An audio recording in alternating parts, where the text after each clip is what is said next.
Dustin, thanks for coming on again. So I read your article on the threat of CCP land use in the U.S. Now tell me, what's the big deal that the CCP is buying up U.S. farmland property and other infrastructure?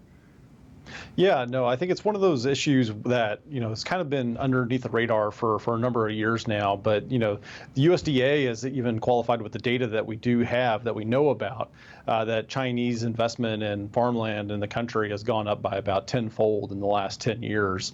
That data was back from about 2016. And what we do have concerns about is there was issues with some purchases for a windmill operation near Laughlin Air Force Base down in Texas, and then most recently an adventure, a kind of a co-adventure with a U.S. business in North Dakota near Grand Forks Air Base, which contains a lot of sensitive equipment as it relates to our space network system and a lot of our UAS systems in the United States for the transmission of feeds from those. Why is China buying these properties? What do they intend to do with the land? Well, generally, most purchases have looked on its face as possibly, for farmland, for either infrastructure, for pork processing and pork development or feed. But there's concerns from legislatures, including the Senate and the House Intelligence Committees and many members in Congress, and myself and Jim Carafano on what this could mean, though, for possible espionage operations as it relates to being near critical infrastructure, near military bases, and looking at what the reasoning is behind the scenes of why they want to invest in some of these particular areas near sensitive sites. Can you give us a possible worst case scenario? Well, one, it's been well documented in terms of the Chinese espionage operations in the United States, many from either cyber, but many other elements. And so there's been worries. The FBI, has had a case here a few years ago where they actually caught, a Chinese agent stealing GMO seeds in a cornfield to bring back to China. But this really relates to possibly concerns on, military applications and the ability to either transmit and understand how our signals leave, potential installations going into space, and also just observe U.S. tactics or have access and be on the grid structure near critical infrastructure. Now, let's say I'm an everyday American. How does this affect me personally?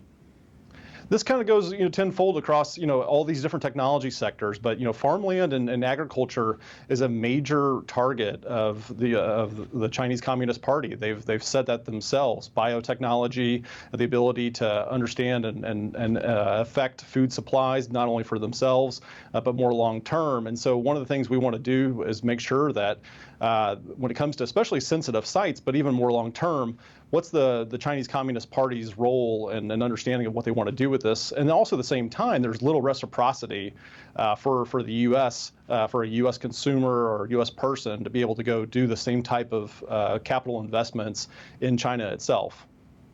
Now, I want to talk about one point in your article. You mentioned civil-military fusion, right? Does China have this kind of intent for properties in the U.S.?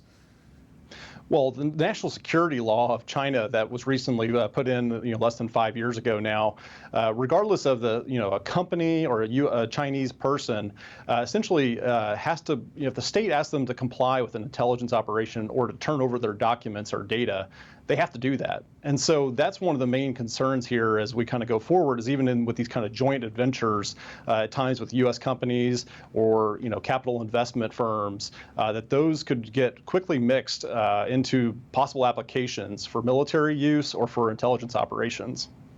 And how extensive is Beijing's ownership of U.S. land? Paint us a picture.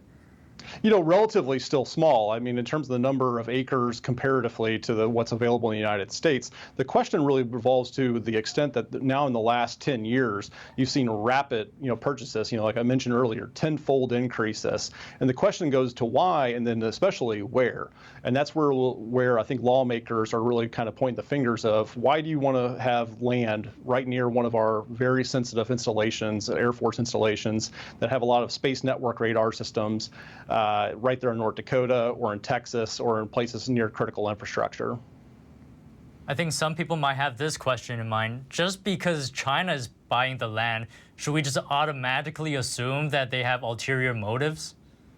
Well, again, what I said earlier, regardless of the motivation of a Chinese individual, if the CCP comes knocking at their door, they are required to comply. And there's multiple DOJ investigations that have indicted individuals in the United States also for carrying out essentially adverse actions and threatening Chinese nationals in the United States that had no intention of nefarious purposes, but you will use either espionage tools or essentially blackmail to either scare family members back in China into essentially doing the bidding of the Communist Party of China. Now, is the U.S. taking this issue as seriously as it should, do you think? What should the response be? So lawmakers have been very active in this. Senator Tom Cotton from Arkansas and Senator Tommy Tuberville of Alabama just introduced legislation within the last week. Senator Ted Cruz has been outspoken on this, especially as it related to Laughlin Air Force Base in Texas and near military installations. And Dan Newhouse from Washington State has introduced this and also written the Secretary of Agriculture trying to get a better understanding of the data inputs as well, because there are penalties for not reporting foreign purchases, but at minimum, that's to the discretion to an extent of the secretary, and even then, it's a tough exercise of really picking through that data of understanding what and why they are purchasing them and their connections along with U.S. companies and joint ventures. I see. All right, Dustin Carmack at Heritage Foundation. Thanks again for joining us. Yeah, thank you.